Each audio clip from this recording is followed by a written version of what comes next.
Hey guys, welcome to the Asian Hustle Network podcast. My name is Brian. And my name is Maggie. And we interview Asian entrepreneurs around the world to amplify their voices and empower Asians to pursue their dreams and goals. We believe that each person has a message and a unique story from their entrepreneurial journey that they can share with all of us. Hello, everyone. Welcome to the Asian Hustle Network podcast. Today, we have a very special guest with us. His name is Jia Jiang. Jia is the owner of Rejection Therapy, a website that provides inspiration, knowledge, and products for people to overcome their fear of rejection. He is also the CEO of Dare Me, a company that teaches people and trains organizations to become fearless through rejection training. In 2015, he authored the Amazon best-selling book, Rejection Proof: How I Beat Fear and Became Invincible Through 100 Days of Rejection, and was one of the most viewed TED Talks of 2017. Jia, welcome to the show. Thank you for having me. So glad to be here. Jia, I'm super excited to have you on the show. As I mentioned before the podcast, I watched your TED Talk on rejection. And that really motivated me, and that really inspired me a lot too. I purposely got rejected like you for like a week, and I couldn't take it anymore. I was like, myself, I couldn't take this anymore. So hats off to you, man. And I'm really, really excited to have you on the podcast today. So Jia, I'm kind of curious, like, what was your upbringing like that caused you to sort of become wanting you to become an entrepreneur? I know you mentioned that you come from 4 generations of teachers, but what's the one difference that made you want to be an entrepreneur? Yeah, so I grew up in a pretty sheltered environment. My parents kind of took care of everything for me, basically, but they didn't want me to fail, and I wasn't. But I've always wanted something bigger. I always wanted something bigger than being a teacher. So what's kind of life turning moment for me is when I was a teenager, I saw Bill Gates. I didn't meet him, I didn't talk to him, but I was pretty close in the audience. He came to China to promote Windows 95. And I just found that story is inspirational. That's he can use technology to change the world. And now just because one idea he had and he worked on the idea, we can use computers.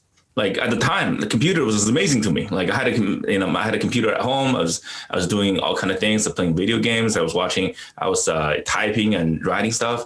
And I was just like, wow, one man's idea can make all this. So that's where I feel like I want to be the next Bill Gates. I want to be the Chinese version of Bill Gates. And I want to turn that idea into something that can change the world.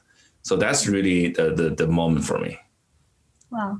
And did you kind of announce that plan to your family, and what was their expectation of it? Because what came first? Did you want to buy Microsoft first, or want to start a company first? Yeah, so I did. When you're a teenager, you just one day you're like a guy who's just a guy, and then the next day you want to change the world. You have it was very impressionable, right? And I was like, I'm going to change the world. I'm going to be the next Bill Gates. So I wrote a letter to my family and just kind of proclaiming my dream of becoming the next Bill Gates. I wrote that letter.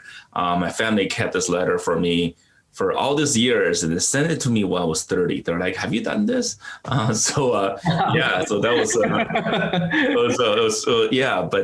I said in the letter, I want to do all these things. I want to build the company.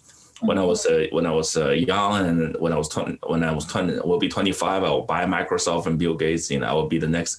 It's just all the kind of grandiose things that you write as a teenager boy. Mm-hmm. Wow, that's amazing. Yeah, I love how you just have so many dreams and aspirations, even as a young boy. What was the turning point like? I know you mentioned inside your TED Talk that you're 30, still working your job, and you haven't really taken that leap yet. Yeah. I want to learn more about your professional career before you became an entrepreneur. Yeah. And what was your thought process like? What were you thinking while you were working in corporate? Because it's so relatable to us, and that's so relatable to our community that we built, Asian Hustle Network, because essentially we're encouraging people to take the untraditional path to success. Yes. So I mentioned that about the dream I had, right? I want to be this entrepreneur. I want to turn ideas into reality, but reality hit. And one day I turned 30 and I was like, I didn't do any of that. I didn't do any of this thing. I saw that letter. I'm like, I missed out. Like, what happened? And I was doing well for myself. I was working for a Fortune 500 company. I was working for Dell. I lived in Austin, Texas at the time, and it was a good job, paying me 6 figures. And I bought a house, bought a dog, bought a car. My wife was pregnant. We got a baby on the way. Just everything is, from the outside. You're like, oh, you're on the trajectory to American dream. Awesome. But inside it was eating me up. I felt like, where was the kid who wrote that letter? This is not life I want. I mean, it's a great life, but it's not my life. I'd rather live poor, or I'd rather just not worry about, don't have this all kind of security, but at least when I get older, I feel like I don't have a regret. I give it a try. If I fail, I fail, but I didn't even go for it. What I went after was what everyone else was telling me was good. My family and friends are all doing this, and you gotta find a good job. You gotta have security. You want to be an entrepreneur? Sure. But let's establish financial security first. And that means you get old and you have a lot of money. Then maybe you can do maybe you can do that. I'm just like, life is passing me by. It's not, when you turn 30 and it's just like, wow, I feel like I'm almost over the hill. And if I don't do this, someday I'm going to be like having regret with people patting me on the back saying, oh, you did a good job in being a provider. You did a good job in this, all that. But just, I'm not going to be able to tell anyone, because deep inside, I knew I wasted my life. So I didn't want to have that feeling. That's why I had to take the jump to entrepreneurship. So powerful. Yeah, we chose because we resonate with that so much. Yeah, and I personally would, feel the same way too, especially because you had that letter that you showed on your TED Talk. You had those, little red boxes around Microsoft and everything like that. You had this dream that you wanted to be an entrepreneur, right? And I think a lot of us, entrepreneurs resonate with that too, because we have this dream, and what if we don't go through with it, right? We turn, 80, 90 years old, and we look back on our lives and we didn't accomplish that dream. That'll haunt us for the rest of our lives. And I'm just glad that you made that jump. I do want to reiterate too that, this is how much your video has affected me, right? Because in your video, you mentioned that when you almost turned 30, you made the jump. So I think I was watching your video when I was 26, right? So I actually made the jump couple days before I turned 30, because I'm like, oh wait, Jia made a jump at 30. I want to be a couple days early. So that's how much your video impacted me. And the fact that we're connected right now, talking about your story, having you in the Asian Hustle Network podcast, it's amazing. Mm-hmm. And hats off to you. I mean, you're a huge reason why Asian Hustle Network even exists. And before, the idea of rejection is so uncomfortable to me. I can't fathom having insecurity, but your thoughts of what is my legacy? What am I doing in my life? I had those thoughts too. You know what? Screw it. I'm going to jump. I'm going to see what I can do. So hats off to you, and thank you so much for that. No, thank you for saying that. But you know what? Hats off to you. So many people watch TED Talks and watch videos, and they get those daily dose of inspiration and just somehow make them feel good. You give people idea of fantasizing what could be, but taking that action, taking that first step and keep walking. And when you trip up, you fall, you have to push yourself up, kind of lick your wounds and you wash yourself off and just keep going, right? All those things are your action. Those are not mine. So taking, I just say inspiration is only the beginning. Many people get inspired, they get inspired, but taking that action, those walking, that journey, like Confucius said, a journey of 1,000 miles start with the first step, right? Taking that first step and keep going. When you don't see the end inside, when you're in the dark, that's on you. That's on you. That's not on any sort of motivation. It's from inside. So so I just want to commend you for doing this. And I, of course, part of it, when you tell me the story and how I inspires you, that make me, it's a very satisfying thing to hear. But I have to give credit to you. And to both of you to take the idea to reality. I know it's not easy, but and then it's not going to be easy going forward. But this is your thing. Yeah. I appreciate that. And out of curiosity too, when you made that jump, it sounded like you had a lot of things going on, right? You had a new house, new car, new family, new kid coming on the way. How did you convince your significant other that you want to be unemployed to pursue this idea that there's no certainty while facing the pressure of finances and taking care of your future or your current kid, right? Yeah. Here's a secret for convincing your spouse for that is you just have to marry right. I got lucky. I got lucky. My wife has been very supportive to me. We met each other at business school, and when I met her, like all I talked about was like she said, like all you talked about is your business ideas. Mm-hmm. That's like, and she's like that's partly what made her fall in love with me. She's like, this guy is gonna go places. He loves to do all these things. Then she saw me like kind of suffering, collecting paychecks, living this kind of the suburban American life. And she saw I was just dying inside. She was like, hey, if you want to be an entrepreneur, just go ahead and do it. I won't have that. Like, remember when you, every day you talked about your business ideas. I want to get that guy back. If you want to, pursue this dream, you got to go for it. Don't have any regret. But here's a trick. She said, don't do it forever. How about you do it for 6 months? Okay. She gave me a deadline. She's like, well, let's reassess this thing in 6 months. If you can meet these goals, if you feel like you're gaining traction, if you're getting somewhere, then let's keep going. But if you're going nowhere, hey, look for a job again. There's so many companies and so many jobs out there. They're always hiring. Sometimes like we think we give up a job. It's like give up something that's like life and death, right? But it's just a job. Go to a website of any company, they're always hiring. So you can always be one of those 100,000 guys working at these companies. But you only have one job. You only have one life. So that's what why she supported me. And so I make that plunge. Wow. All the pressure was actually on her because she had to she was getting a lot of pressures and dissatisfaction from her parents, the in-laws from me, right? So they're like, what? This guy is crazy. Like he's quitting his job. His wife is pregnant, about to have babies. It's crazy. So, but she was like, no, this is not his decision. It's our decision. So having that support really helps. Wow. It's amazing. That's amazing. Yeah. I absolutely agree. A good support system goes a long way. Yeah.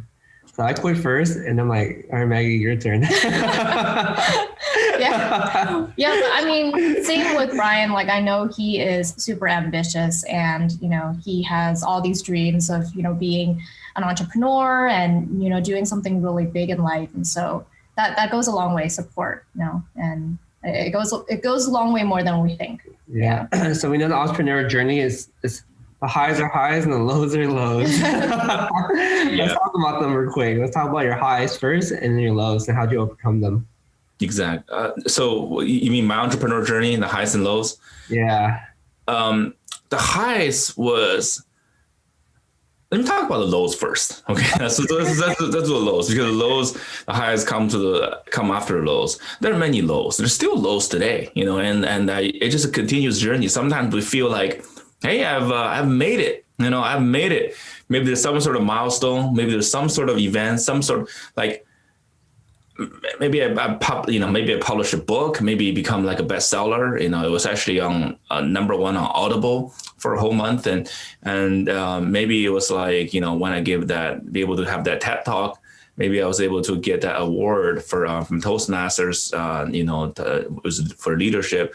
And I was the moment saying, hey, I made it. No, I never made it. I'm always becoming who I'm going to become the next stage. So I've never arrived. So let's go back to lows. Like during my entrepreneurship journey, I started building this app, hiring engineers and just building a team together, trying to build this mobile app. But it didn't work. It was like, it was not working. And I thought I was going to get this investment and didn't. That rejection really hurt me. And it also exposed myself to me. I'm like, man, you're weak. You're like, I was like, well, the first thing I thought when I get rejected was just to quit. Like, it's like, this is not for me. That guy, he rejected me. He knows a lot more than me, right? And when he said those things, and he wasn't very polite either. With that rejection. So I'm like, he knew more than me. That means I'm not good for it, right? I don't have it. But then I call myself. Sometimes you just have to catch yourself. I'm like, man, this is crazy talk you're giving yourself.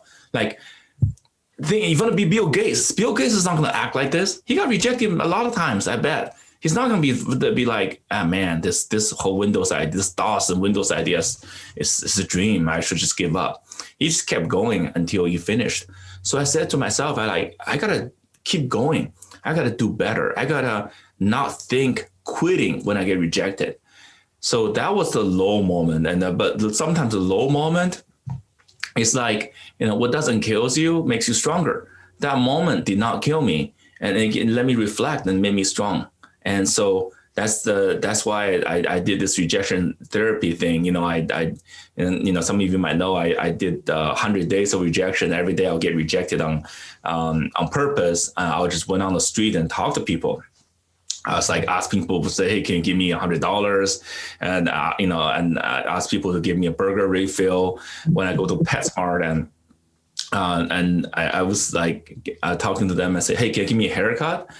Instead of giving me a dog, give it to me. I'm here. So it's just all kind of things. I just want to have some fun. I want to get rejected, and I want to build up my muscle. I want to not feel like quitting after rejection.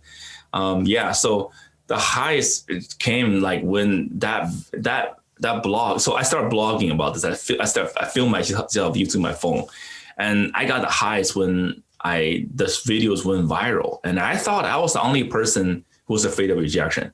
As it turned out, everyone was afraid of rejection, and people were just following me and commenting on my blog, and people asked me to speak. And so those were like, wow, I found something much bigger than my original idea.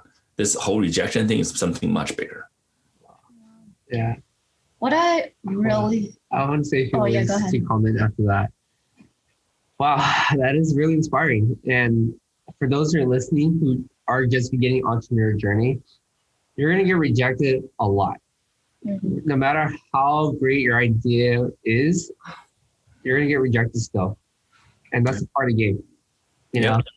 And when we started Asian Hustle Network, people told us it's a stupid idea,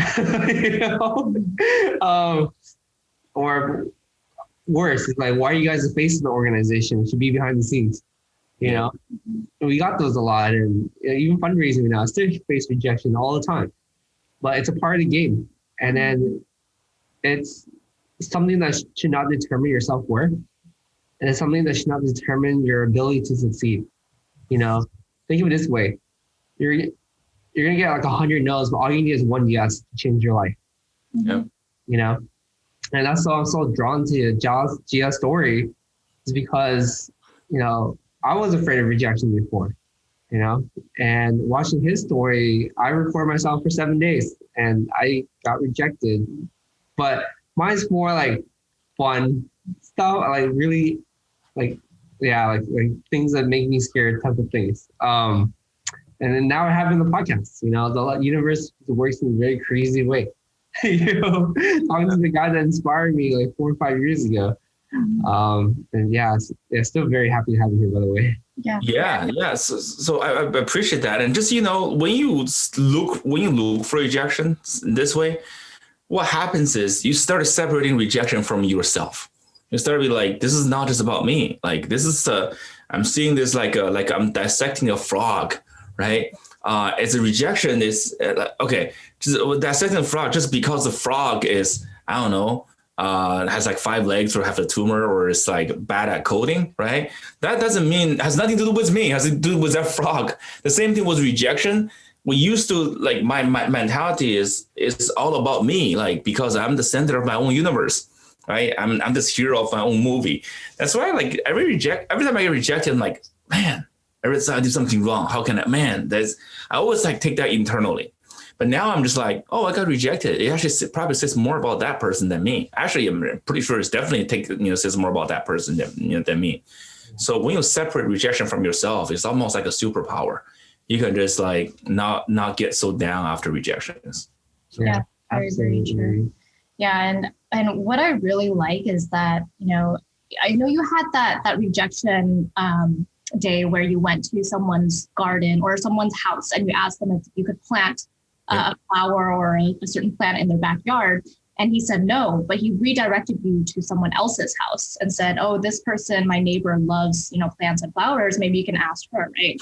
And you pointed out something that was very, very important, that when you do get rejected, and we were talking about this earlier too, when you do get rejected, it doesn't mean that, there's something wrong with you, like you said, Jia, but maybe it just doesn't work for that particular situation or that particular person, right? But it may work for something else or someone else. And, I was also going to talk about like the fundraising for Asian Hustle Network. I think that it's so easy for us to feel like there's something wrong with us because like when people don't, want to invest in us, like I personally think like, oh, there's something wrong with our business plan and there's something wrong with Asian Hustle Network, right? We all get redirected all the time. We get redirected all the time. To the right people. Yeah, to the right people. And they personally love like Asian Hustle Network. So I think that's really important to note that like you don't ask, you don't get. Exactly. Like you just have to find someone who works best with you. Not every situation, not every person will work best with you. And you just have to find the one that works best. Yeah, exactly. Like sometimes I feel like the rejections, you want to get some big rejections. Mm-hmm. You do. Yeah. Like this, if the first thing you like, okay, what's the worst is the lukewarm acceptance, right? You want to, I was like, if you get some really people rejecting you, if they can, somehow you get them to be passionate about this, like meaning like, this is stupid, right? This is the worst idea I've ever heard. If you get that, I'm like, then you're like, oh, great. I think I'm getting somewhere. Why? I've been looking at this whole, a lot of entrepreneur stories. I'm a big student of entrepreneurship. As it turned out, like a lot of times when people, the best ideas, when they first met these so-called experts, whether it's a VC or angel investor, and they would be like, this is the worst idea in the world, right? Look at the idea of Airbnb and Uber. What? You're trying to invite people into my house, right? Just because I collect some rent. I turn my house into some sort of apartments. Are you kidding me? I'm going to get murdered tomorrow. This is the stupidest idea I've ever heard, right? You go to the Uber. I'm driving my car to work. Now all of a sudden I'm driving. I'm shuttling people from place to place. That's the worst idea ever. These are the type of the comments that they first heard from people like really intelligent people. Like the idea is Uber was like got rejected by some of the biggest, most influential VCs in Silicon Valley. Then as it kept going, and they all had like FOMO and I regret. That's why a lot of them actually went to Lyft, saying, we missed out on Uber, and actually we got to be back in Lyft so we don't miss the train. So these people who reject you, whether it's a VC or just some everyday people, they're just people like you and me. They have the fears, and of course they got a lot of us. I mean, they can be really good at their job, but it doesn't mean they're always right, and sometimes they're really not right. So if you just let their reaction dictate your action, then you're going nowhere. Yeah, absolutely. Let's talk a little bit more about rejection therapy. I feel the whole podcast theme is around rejection and making that your strength. Oh. How did that idea come about? And, just walk us through it. Like, I'm kind of curious, like, what is rejection therapy? Yeah, so I give the original idea came up by this guy named Jason Comley, and he's a Canadian entrepreneur, and I always give him credit because he's the one who came up with this idea, which is like the name and idea is just wacky, right? Rejection therapy, go get rejected. It's pretty as simple as that. If you're afraid of rejection, go look for rejection.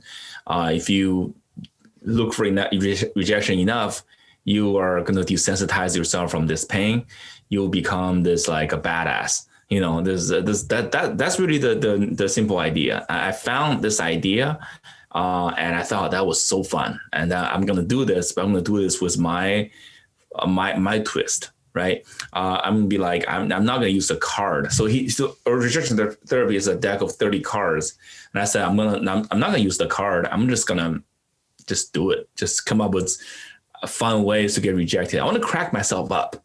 You know, the rejection is like a terrible thing. You know, it's a heavy subject. If I'm not having fun with this, I'm not going to be able to finish it.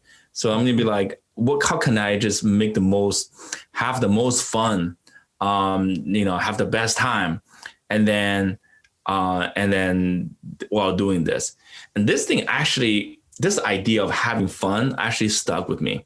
Anytime I'm feeling like I'm not having fun, that means I'm either doing this wrong or I have to delegate that task to someone else. I really believe this. I know there's some people, and there are a lot of people who are working whether in the corporate job or you are grinding entrepreneur, being entrepreneur, right? There are things of this that you feel is not fun. You feel like you just have to eat through that crap to be able to get to the good part. I'm actually thinking, anytime you're like having a tough time and thinking you have to grind this through, think about finding people who are better than you at this, delegating, and let them have fun. So you can focus on something that you are having fun. You can achieve that flow state. So going back to rejection therapy, I wanted to have fun. I had tons of fun. Every day I just go get rejected, and I'm like cracking myself up. And it was helping me also because I was able to like see the type of traction I was getting. People, I got some viral videos, and I built a community around this, and people are giving me ideas and everything. So that really helped. I love how you say you have to have fun with it. I mean, similar to entrepreneurship, right? I think it's important. I think everyone kind of idolizes just like overworking so hard to the point that you don't have fun. But it's super, super important to, have fun once in a while, especially in entrepreneurship and rejection therapy. So while you were doing the 100 days of rejection, was there like a moment in time where you were kind of numb to the feeling of rejection? And talk about just like the transition from like your first day to how you felt on your 100th day. Like, what was the biggest difference between those days? Yeah. So that transition, I didn't have to go to 100. That transition came really quickly because on the first day I was scared. Like I was really scared. And I was like, in my mind, I had all this kind of things playing out. And the guy, I went and asked someone to give me $100, and I was like, he was gonna cuss me out. He might, call the police. Did he have a pepper spray? Does he have a club? Like I have all this kind of things that are playing out in my mind. That was just really bad. But when it happened, he said no, and he asked me why. And I didn't know what to say. I just ran away. But the aha moment came when I was, putting that video on YouTube. I had to edit the video, and I saw myself. I saw this guy, and I was like, yeah. He said no, but he wasn't like, by no means. He had there's no indication it's going to turn violent or unpleasant. He just said no. He asked me why. I could have negotiated. I could have said, hey, I'm trying to overcome my fear of rejection here. Or it could be like, hey, if you can do 100, can you do 50? I could have negotiated, but because I was so scared, I just had to run. So that was the aha moment for me. I'm like, oh, okay. Let me see, let me anticipate this rejection. And afterward, let's see can I turn a no into a yes? So that turning point came really quickly. Day 2, when I asked for a burger refill, I did not actually run after rejection. I stayed engaged for a bit, and I just start looking at the things from the third party perspective. And it's like, oh, this is rejection. Oh, here's what's happening. Let me see, right? So that came pretty quickly, and and after a while, I started getting yeses from people left and right. My most famous one's Krispy Kreme video, donuts. The donut maker made me those donuts that look like Olympic rings. And then later on, I was playing soccer in someone's backyard. I was giving a safety announcement on the plane, and I was like, I was having a great time. So I wouldn't say numb because I was having such a good time. You can be numb when you're having fun. So I turned this into a fun project for me. So yeah. Let's talk about your present day. Like what company are you working at right now, and what are you hoping to accomplish with that? All right. So I have a new project this year and I'm so excited about. Okay. And this actually took a little bit of leap of faith that to do this, because I've been doing rejection, through speaking, through building an app, through my book for the past few years. But this year I made a transition. It's called a Love Investor. If you go to rejectiontherapy.com, you can find that section. I start blogging about investing, personal finance. This is something that I've been passionate about for the past 10 years. I've been investing for the past 10 years. And I found there's a way you can actually align your interest in the world and your consumption behavior to your investment. The odds are, if you like companies and buy their products, and the odds are they're going to be pretty good investment, unless you're a weirdo. Like if you're a total weirdo and maybe you're a passionate AOL user in 2021, I can't help you. Okay. But if you're a regular guy, you probably like Apple. You probably love Google. You probably love all these things. And guess what? Those are the best those companies are best investment for the past 10 years because so many people are passionate about them. So I started writing this new thing. I took that leap to write this thing called Love Investor because I want to help people to learn investment. I think that's important. And so, that's my new project. I think you're always on point. Investments now is such a hot topic. Yeah. It's like anyone can be an investor now. It's like Robinhood and just people be more aware of the news, So I think that your blog and your new ventures is definitely very important. Even for myself too. I'm very interested already. I want to hear more. I want to learn more. I think it helps because right now we are raising money for Asian Hustle Network. So it's like we're trying to understand from a investor standpoint, like what are you looking for? And this is like strictly from our own opinions too, but as an investor, it's like strictly emotional sometimes. You look at the numbers, you're like, this doesn't work. But your heart says, this is someone I want to bet on. Yeah.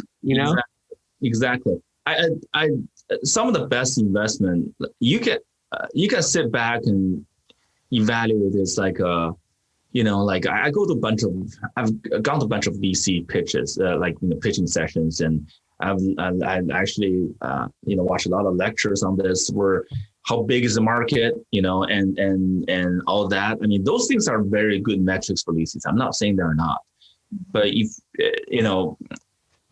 but some of the best investment are made, because the person backing it saw those entrepreneurs that are like, oh man, I love them. I mean, I love these guys.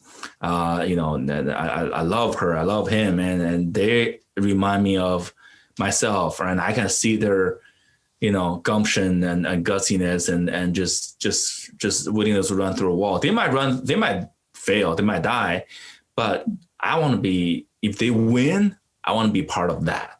So, and also the product, they're like, this idea is so interesting.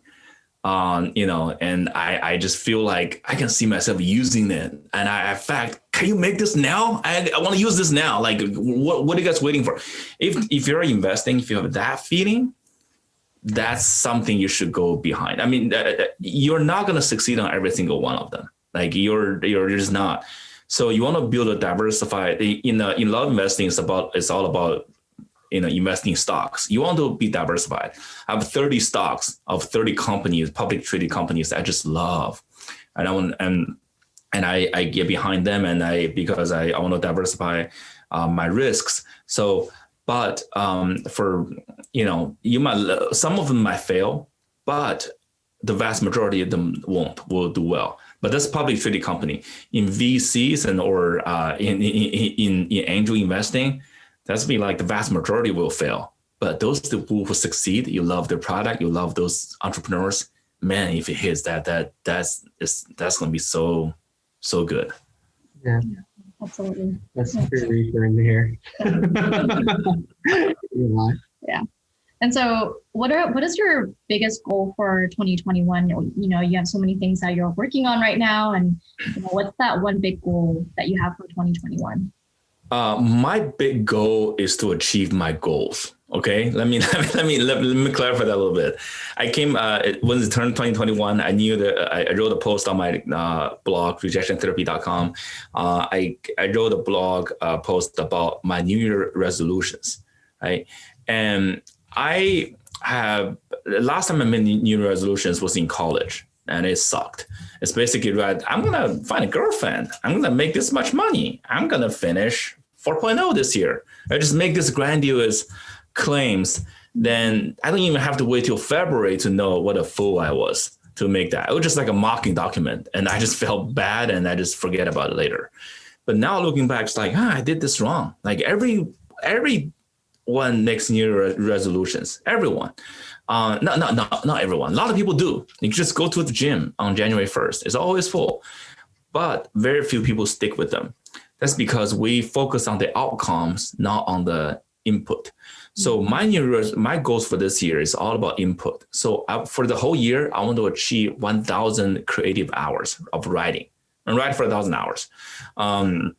And for this year, I want to, I want to be able to, one of them is I want to work out at least 15 minutes per day. So I give myself a total minutes, like I think it's like, forgot 5,000 minutes or something that I want to exercise, and I want to spend 500 hours with my kids. They're growing up. I want to be spending at least 500 hours with them. So I have all these input goals instead of output goals. My output goals have just been they're good goals. I want to launch a new blog. I want to relaunch my app, and I want to get fit. I want to be a better parent. I have all these output goals, but those are meaningless if I don't have input goals. So I have a spreadsheet. If you're interested, you can go to rejectiontherapy.com and you can find my blog called New Year Resolutions. You can see the spreadsheet. I'm tracking this every day. It's that's, if you ask me what's the big goal, that's my big goal. Yeah, that's lots of goals in one big goal. In one big goal. I just want to see if the New Year resolution is actually possible. I'm the guinea pig to see like, if I track this myself, if I do this input, can I actually achieve all these goals? Mm-hmm. And if I can, hey, maybe I can help other people do this as well. I love it. I love how you kind of put yourself in that mindset that you're willing to be that guinea pig and try and, make sure that this method is true, and then kind of, relay that message to other people, and just really commend you for that. It's so amazing.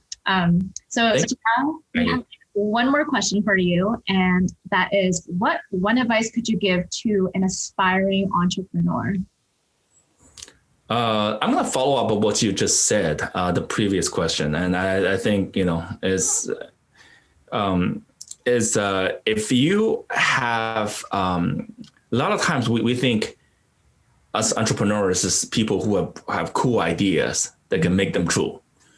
Actually, that's actually not true. The entrepreneurs are the people who find problems, who are finding there's a need in this, and it'd be great if I can have something like this. Wouldn't that be awesome? Oh, there's nothing like that? I'll be that person who make it. So if you are building something that is not for you, or you don't resonate with, I'm not saying you cannot win. I've seen entrepreneurs who can win with that mindset, but the vast majority of entrepreneurs who can build something are the people who feel like, man, I'm the customer. I can build something I love, and I know what my needs are. So in my case, I have so many cool ideas, right? But the things I told you about, the ideas that have won so far, like, for example, rejection therapy, that idea I resonated with because I did it. I need it. And the Love Investor, which I hope, can catch on, but I need it. I've been doing this for the past 10 years. I love it. And achieving my goals is something I need. So if you got an idea, okay, think about, is it something that you think is cool? And other people cool for other people? Okay. But don't ask that question. Ask, is this something that I cannot live without? If there's a one day saying, how much have I missed in my life? If you got that feeling, if you're like, I need this, do it, and do it for yourself first. If you don't love it, just because you love it doesn't mean everyone else will love it. But if you hate it, if you don't love it, that means for sure no one will love it. So nice. Yeah, love that. And Jia, how can our listeners find out more about you online? And just wanted to see if you had any final remarks. Yeah, so you can find me on. The quick final remarks. Okay, I want to tell everyone this is the Asian Hustle Network, right? And just a lot of times that we focus on the difference. I mean, the world operates this way, right? When they see you, they put you in the box. You're Asian, you're black and white. And I know recently there are a lot of hate crimes against Asians nowadays. The world operates this way. They put you in the box, but you cannot operate this way. Okay, as an entrepreneur, develop for the people that you resonate with. Right? If that's like Asians, if there's Asian, if it's an Asian Hustle Network, you resonate with, Asians, great, amazing, do it. But just, doesn't matter what kind of box people put you in. Just, you can do it. Don't feel like you're pigeonholed by something. So if you can develop product that resonate with other people, whether they're no matter what kind of a nationality they're in, you can succeed. Like I honed in on this idea of rejection, which everyone get rejected. So just follow what resonates with you and you have a shot. Now you can find me on rejectiontherapy.com. And I restarted blogging this year. I love writing. So I would love for you to, people to subscribe to my blog, and I would deliver them to you. My writing was love to your inbox. So you can follow me on Twitter at Jia Jiang. That's my name, .com, not .com, at Jia Jiang. That's on Twitter. So I'd love to connect with you guys. Yeah. Amazing. Yeah. Thank you so much for being on the podcast today. Really appreciate you. Yeah. Thank you so much. It was awesome hearing your story today. All right. Thank you. Hey guys, we hope you enjoyed this episode. Please subscribe to the show. We would like to get to the top 10 on iTunes, so be sure to leave us a 5-star review. We release an episode every single Wednesday, so stay tuned. Thank you guys so much.